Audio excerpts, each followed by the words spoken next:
Lisa Nandy, great to come here to Potter Street Baptist Church Hall. You've been in conversation with a number of people here.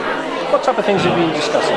Well, Susie introduced me to a group of older people who were really concerned about the state of the local area. They were particularly worried about people's ability to get around, about the bus services and how unreliable they are, about the decline of the local area as young people feel increasingly that they have very few options. If they don't go to university and find jobs, then there are fewer and fewer options for them, and really wanting to see some action, I think, from government at national and local level to try and intervene and help them solve some of those really pressing problems. Because it sounds like a bit of a vague term, but when people talk about social exclusion, and even though people might think you're an MP talking about buses, isn't that a local council issue? But social exclusion is really important, isn't it? It's hugely important because it isolates people.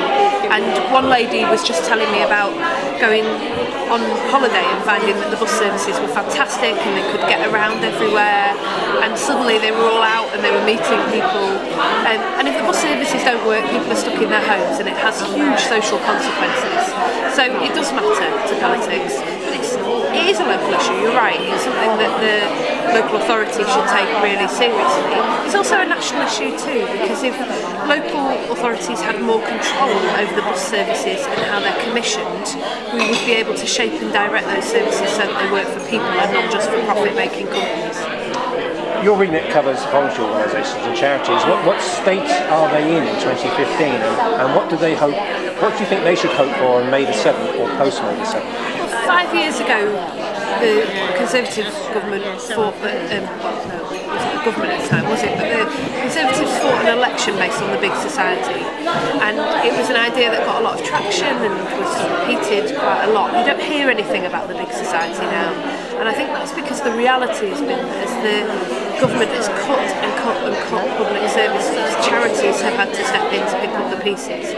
And it's a real tragedy because there are lots of charitable organisations, lots of volunteers doing amazing work in their communities.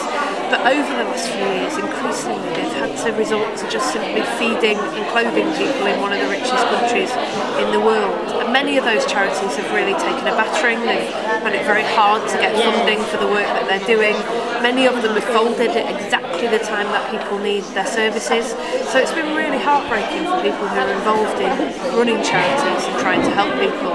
And I think what we would want to do if we got into government in 2015 is to help rebuild that charity sector, to provide the state support so that charities don't have to increasingly step in when the state has failed, but also to make sure that smaller charities get a fair share of the pie. So at the moment, bigger charities tend to be able to compete for government contracts, for grants, for big lottery grants, but smaller charities really struggle. But as you can see around you, many of the people here are involved in small grassroots charities, and in towns like Harlow, it's smaller grassroots charities that actually keep the community going, so we need much more support directed towards them. And finally, I think you've only got about 40 working days until Parliament dissolves, so not long in your current job. If you're only allowed to campaign on 2 issues, only 2, not 22, what 2 would you choose? I think pay and jobs are 2 enormous issues that are completely linked, because unless you pay people properly and get them into sustained work, you can't get the economy moving, especially in towns like this. You need local people with money in their pockets being able to spend in local shops and local businesses in order to stimulate the local economy. That's how you get growth back into the economy.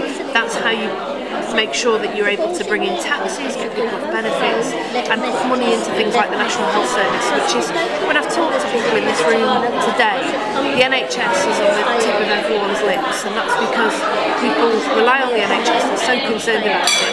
The only way that you can put sustained investment into public services like the NHS is to get people back into proper jobs that pay properly.